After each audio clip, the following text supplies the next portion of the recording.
Hello, hello, hello. It's your new day with Donna and Dr. Kami Owen, where we solve all the world's problems, or maybe just one, and maybe it's yours. In our 30 minutes, we talk about your emotions and mind and how they tie into your body and spirit.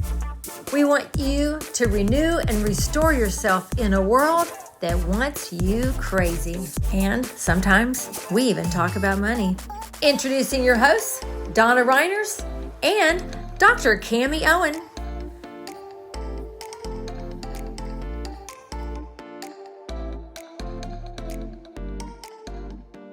Hello. Hello. I'm Donna, and this is Dr. Kami. Dr. Kami. Yay!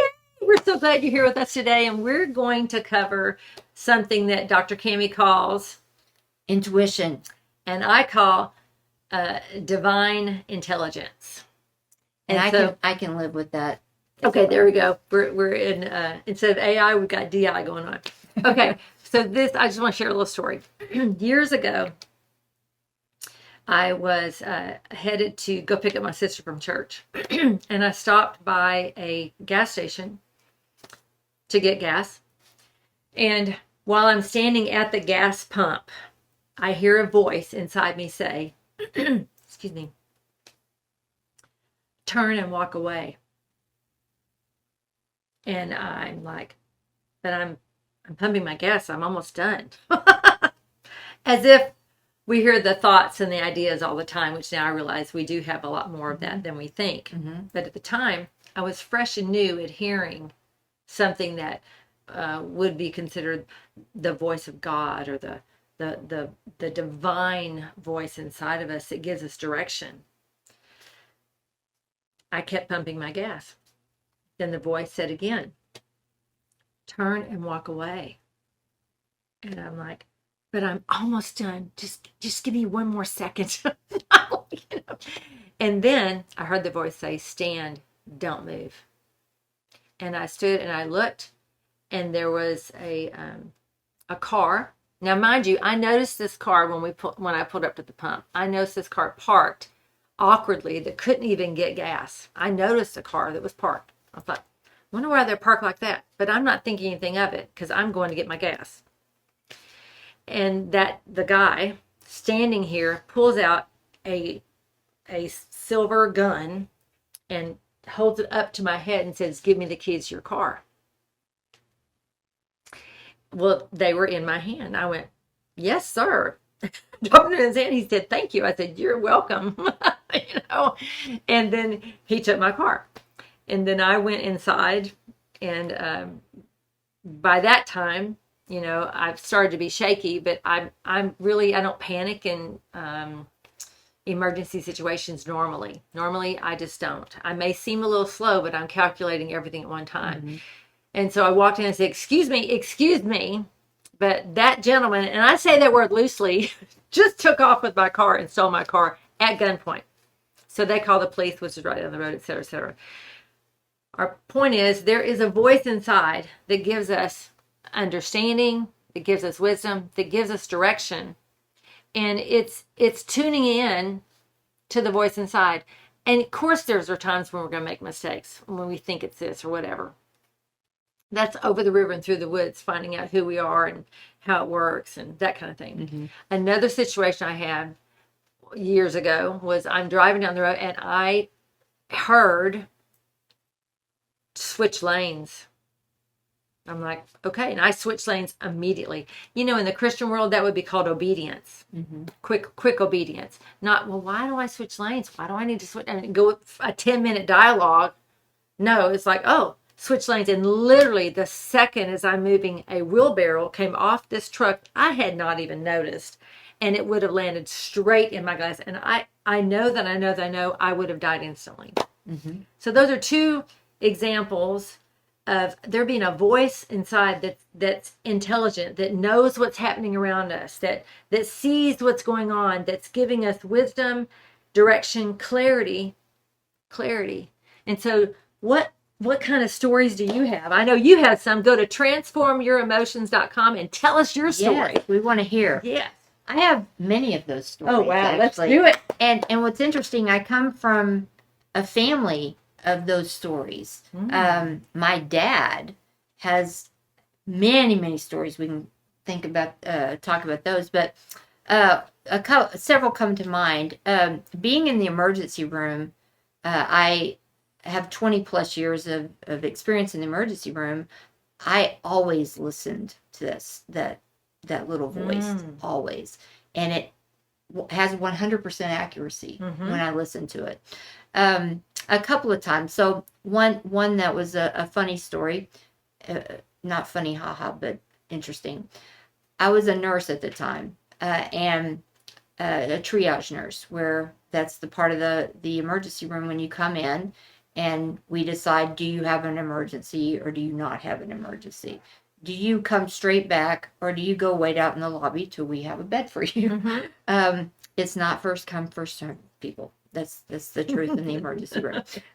You just because you've been there longer doesn't mean anything to us. I'm sorry. Anyway, I just had to say that. Anyway, I get a kid that comes in from Home Depot. Home Depot is a big box store for building stuff. And he came in, he lifted a box up high and hurt his shoulder, right shoulder. And so he told the supervisor sent him in to be evaluated. As soon as he walked in, and I would say I would call myself a medical intuitive. As soon as he walked in, I felt like something kicked me in the chest. I physically felt it. I don't hear the voice. I feel it in my body.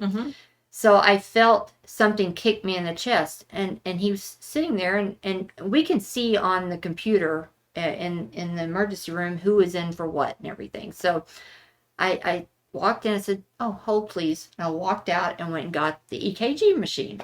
So here I am. Wow, in the waiting room. No, he was in a triage room. He's in a triage room. It's a little room. Got it. Okay. It's a little room. Okay. And I said, "Oh, hold please." I didn't say anything to him. I said, "I'll be right back."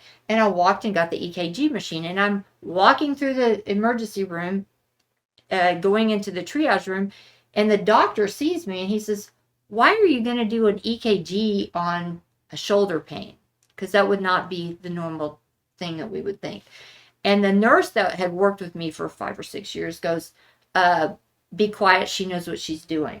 To the doctor. Yes. And then he just kind of went, "Nurses, y'all have clout out there." We do. Anyway, he just went, whatever. And he just kept, because he was new. He was new to the whole department. He didn't really know anybody. And so I walked in, I got the EKG. I looked at it and go, interesting. And I walked out and I put it on the desk. He goes, "How the heck did you know that?" I said, "I have no idea, but it always is accurate." This kid had a condition called pericarditis that you can actually see on an EKG. And had I not caught that, this kid had no chest pain, had no other symptoms that would have pointed anybody to a cardiac issue.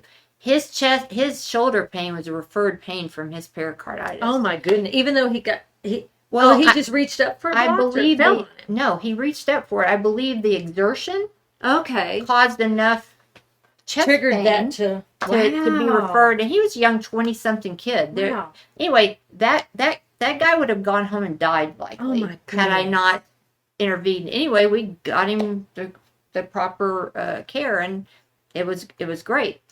Another time I had a client here in the clinic, and at the time we were only a med spa. So we do Botox, fillers, those kind of things. So this things that make you pretty. That's right. And I still do those things, by the way. But I had a client come in that I had, done her Botox a couple of times, but I knew who she was, but we hadn't had real dialogues or anything.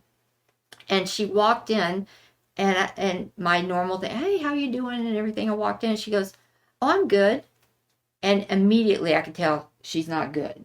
So I just pulled up my chair, sat down, and go, "Okay, tell your face that, because nothing about you is good. What's going on?" And she said, "Well, my son is sick."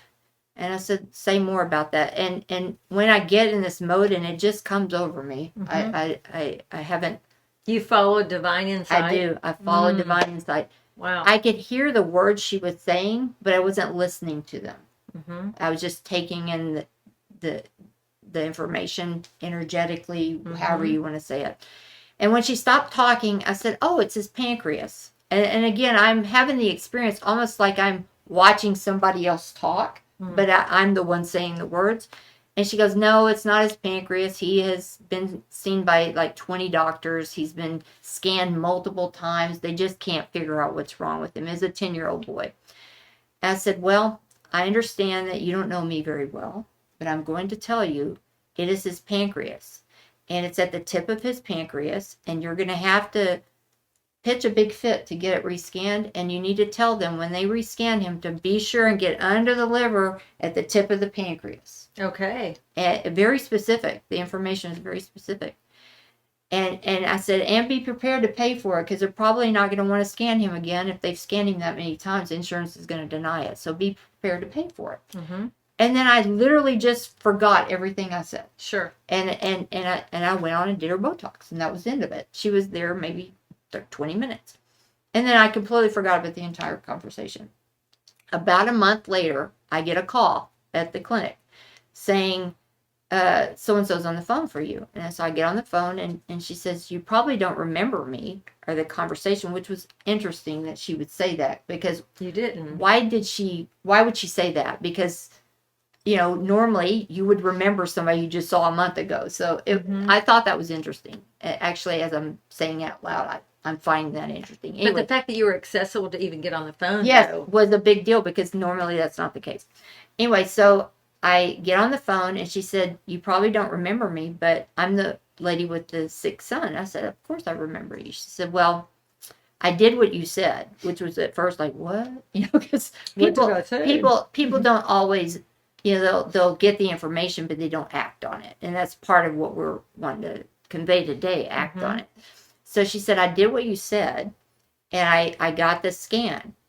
He has a cancer on the tip of his pancreas that only 3 other people in the world have been diagnosed with. Oh my goodness. He is the only child in the world that's ever been diagnosed with it. They went in, clipped it off. He's doing great." Oh, that's beautiful. Yes. And so I was like, Oh my goodness. wow. And Divine intelligence. yes. With her listening and taking action. Yes. And then that happened about 2 years ago, and she came in about a year, maybe 6 months ago, and doing her Botox again. And she said he is doing great. He is absolutely doing great. And they learned things from him that they were able to apply because he was so young. Oh, yes. And able to investigate more. And it was amazing. Wow. Just amazing. So those are 2 things I can think That's right offhand. And I thought of something new. This was actually between us. I wasn't, some months back, I wasn't feeling well. And I remember I'm sitting on my bed and I said, "Craig, I don't feel well." He said, "What do you mean?" I said, "If I was someone who visited doctors and that was my world, I would say, take me to the ER." And he said, "Do you want to go to the ER?" I said, "No, I'm not going to go to the ER. For me personally, that would not bear much fruit, because I know what they would do in the ER for me, and that would not be profitable for me and where I am in my life. So no, that's not what I need to do." So, "Well, what do you want to do?" So, "Well, let me think about it." And I just thought, and I do have multiple people I see for holistic avenues. And one of them is Dr. Kami. And I thought, I really think Dr. Kami is the one to visit on this matter. And he's like, "You don't know what's wrong?" I said, "I have no idea. But I know something is really wrong. That's all I know." And I was in the throes of some other oddities that were going on in my life anyway. And I didn't know whether they were connected or not. I just knew something was seriously wrong. So when we came in and sat and waited, I went to the restroom. And Craig, she came out and she was talking to Craig. The minute she saw me, she said, "Come with me." So this is what this tells me. She probably had some kind of feeling when she was talking to Craig. I could be wrong because we haven't talked about this. So most of the things we don't talk about beforehand, we just rock and roll. She probably had something that stirred her to say, "Come back with me right now," because she spent more time with me than was allotted. and she did some things that weren't planned for. She just instinctively knew. And do you know what situation was with me? Why I didn't feel good? And I know there's more to it than this because I don't understand that jargon, but my major organs were operating at 50% their norm, and my spleen was undetectable. So something was happening inside my physical body. So why am I telling you this? I did not have a voice that time. I just knew instinctively something. Now I could walk around, I could go get in the car, I could drive, I could do all the things I normally do. But I knew instinctively something is happening inside of me that's so not right that I need to stop and pause. Now, had I not stopped and paused, I honestly, because of what we did determine some things were connected with, it probably would have turned into something extremely negative where I would have needed actual medical attention, because then my organs probably would have failed or something. And I know I sound really outlandishly serious, but it was like that. Thoughts, ideas? Yeah, without going into your case nobody needs my business, no. but I'm just saying she knew something. I do that frequently, and when it's... And she helped me, by the way, and she brought my organs up with her frequency machines. I just want to see to the end. She brought them up, and then she saw me the next week to make certain things were well. Go ahead. I'm sorry. Okay. Thank you. Okay. Yeah, thanks for Yes, ma'am. Obviously, you did okay because you're sitting here. So thankful, but I may not have. So thank you. True, and the whole point of all these stories, because I say that you have those stories. You have those hindsights. Sometimes it's hindsight that, wow, I did get the message before, and sometimes it could take days, repeat messages, days before it actually materialized. I had an incident where I was on the highway in my car, driving my car, and for a split second, and it seemed like a really long time, but it was literally that quick, I felt an impact to my chest, because I feel it. I don't see it. I felt an impact to my chest. It literally knocked the breath out of me so much I had to pull over. Wow. And catch my breath. And what I saw was, when you're coming over an overpass, and then all of a sudden you see brake lights. That's what I saw. So, and it was so powerful, it shook me. And I'm the same way. I'm kind of an adrenaline junkie, so it's very difficult to shake me or rattle me. This rattled me. It really did. I had to pull over, do some deep breathing. This is before I knew what deep breathing was and all that, other than my martial arts stuff, that's really as deep into that as I ever went. And so over the next few days, week or so, I was when I get to a overpass, I would just slow it down a little bit till I could get over and see, is there a light? Are there lights? I was just expecting that. And it was about a week later that scenario happened. Wow. Where I came over and I was slowing down because I had that intuition to pay attention and slow down, and I was able to stop in time. Had I been just doing the normal speed limit, adrenaline barreling, I would have plowed right into the back of a car, and I believe I would have died. Like I was pretty sure I would have died. So listen to that little voice, or the feeling. It could just be a feeling. It could be an emotion. It could just be a feeling, or you get that. I used to tell my kids, because all my kids have it as well. Listen to your spidey sense. Because they could understand that. Spidey, like Spider-Man, like awesome. Like your spidey senses. Yeah. And it might just be, I used to tell them with their friends. You're out with your friends, and you just have the feeling, no, I shouldn't do that, or no, I don't know about that person. I just really, I don't have any outwardly reason to feel that way. Right. But I just don't feel right about it. If you have that, follow it. 100% listen to it and actually do what is required. One time when I was a teenager, I had that. I had a friend that had a car, and we would go out on weekends and go out doing our thing, and they wanted to go do something. I said, I really don't want to do that.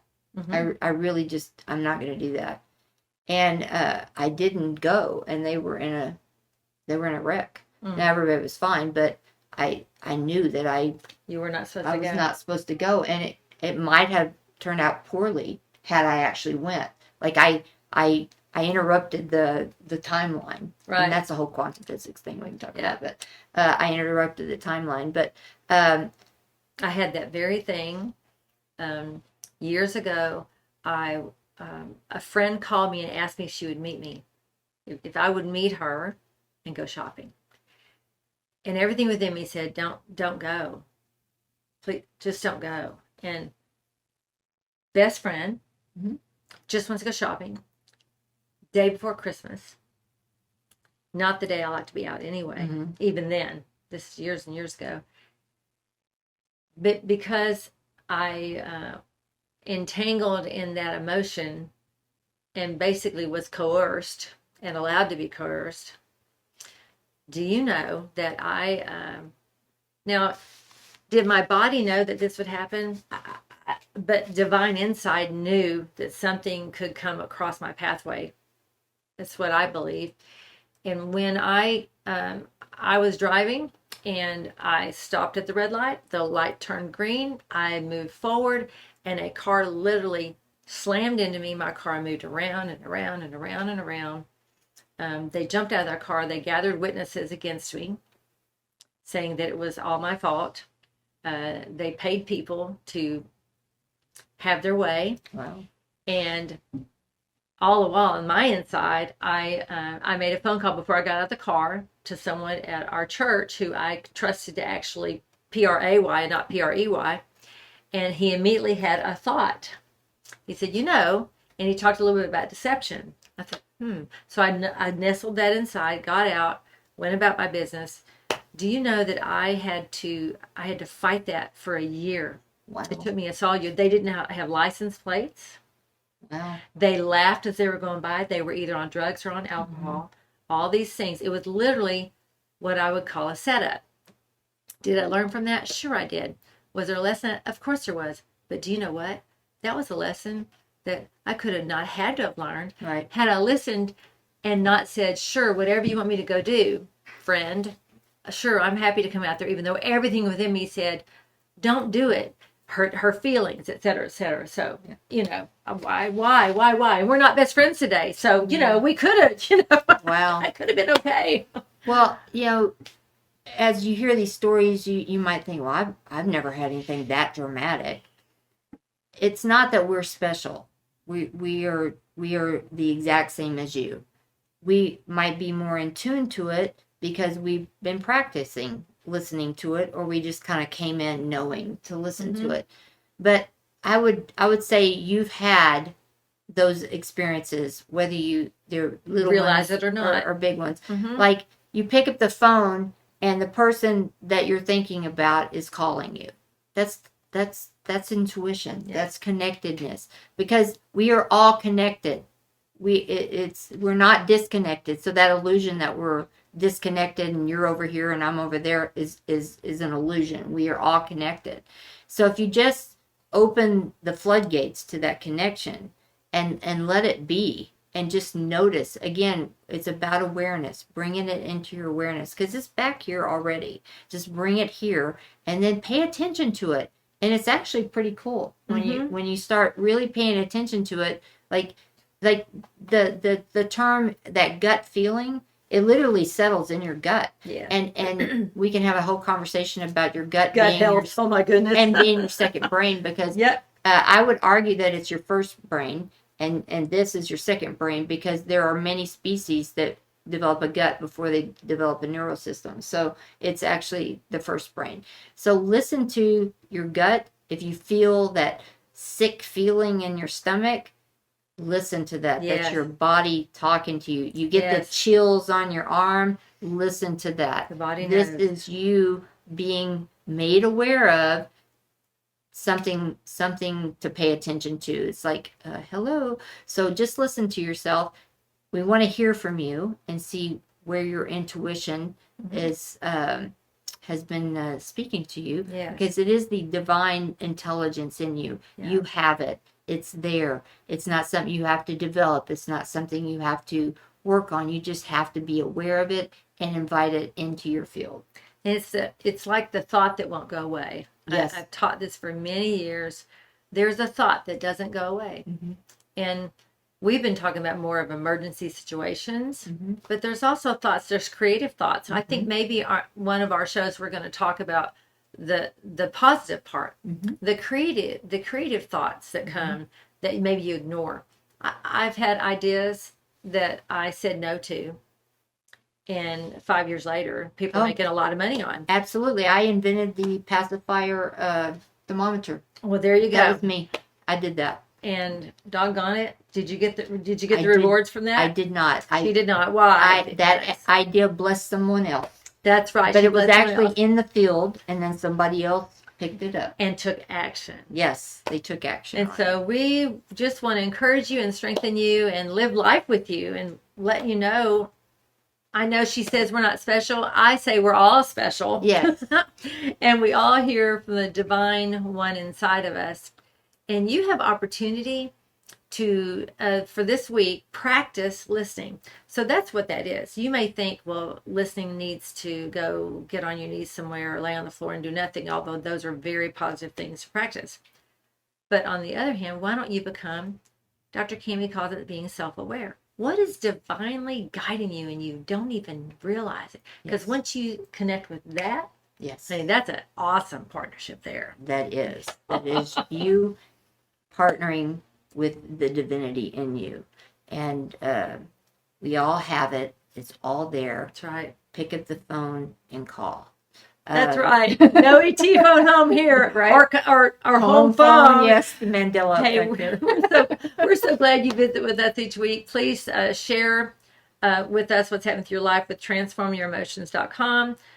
We do have opportunities to partner with us and other things, and we just love you and bless you until soon. Bye. Thank you for joining Your New Day with Donna Reiners and Dr. Kami Owen. We look forward to seeing you next time. Remember, we solve all the world's problems, or maybe just one, and maybe it's yours. Until soon.